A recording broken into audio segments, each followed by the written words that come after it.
In this video, we will take a look at how we can store W3C verifiable credentials that we receive via the OID4VCI protocol in our digital identity wallet. The wallet will be powered by the wallet API of the walt.id community stack, which is open source. And for the issuance, we will be using the issuer API, which is also open source by walt.id, and the issuer portal. Now, when it comes to storing and receiving verifiable credentials in a digital ID wallet, there are multiple ways in which the issuer can communicate to the holder the credential offer.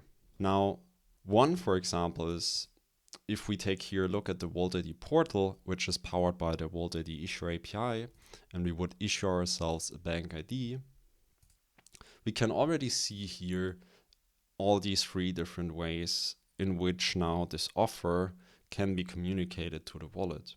The first one is this QR code right here, because I could now go with my wallet and scan this QR code, and at the end the wallet would then translate back this QR code to this raw offer URL, which looks something like this. And this can then be processed directly in the wallet API, as you will see soon. But we could also click here this button, which then opens directly, in our case, the walt.id web wallet, where the user can then receive the credential directly. So if I click here, we land in the wallet UI, which in the background uses the wallet API, and I accept now this credential. Or we also could copy this offer and provide it manually as an input to the wallet. If we just look now at the wallet API, so here I'm at the wallet API, in the Swagger interface, I'm already logged into my account. And when we now go to the exchange endpoints, we can use this use offer request to receive the credential. Now this use offer request takes this offer URL. So here I would provide the offer URL, which either comes via the QR code, or it was provided as an input by the user, or the user landed here via a redirect. So it was probably then in a query parameter in a URL. But as soon as we have that from a wallet point of view as a wallet implementer, we can use this offer here and then now bind it to a specific wallet ID of the wallet user and the wallet API. Now my wallet ID in this example is this, and I just have one DID, so I can just leave that out here and it will choose my one default DID. If we execute this, we can see I now have received this credential in my wallet. Now, here in the wallet frontend, which is our web wallet UI, which is powered in the background by the wallet API, I logged in with the same account I did in the Swagger API. So if I refresh here, we can now see that I have this bank ID, which I just issued via the issuer portal in my wallet.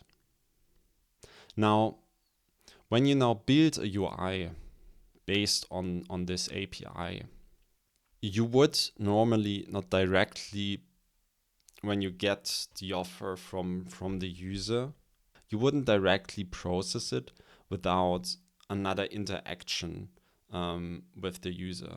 So what do I mean by that?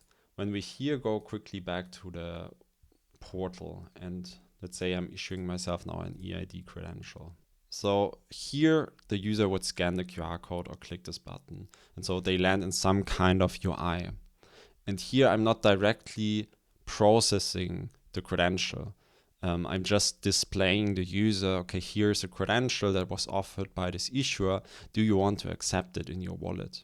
So this is a step before this call would happen, because this call would already store the credential in the wallet.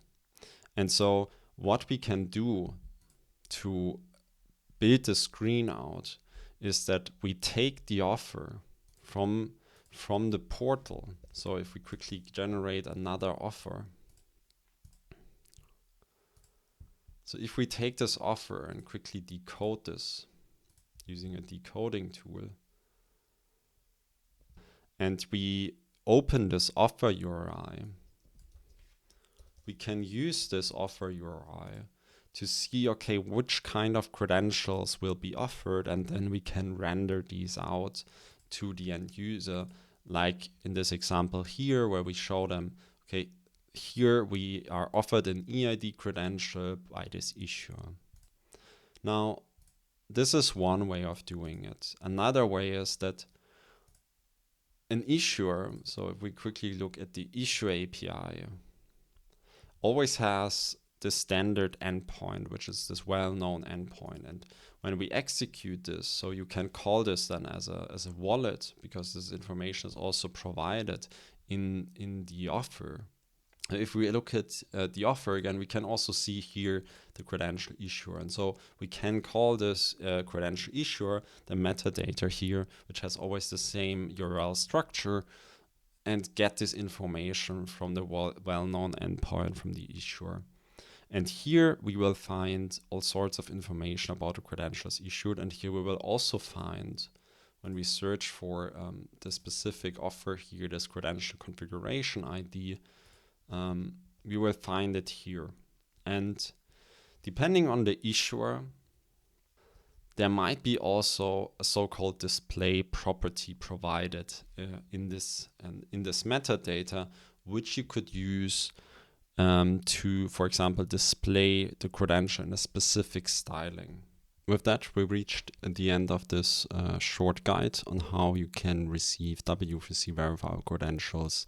In the description, you will find links to this written guide, as well as to the portal and the wallet web UI we saw in this tutorial. And with that, happy building and see you next time.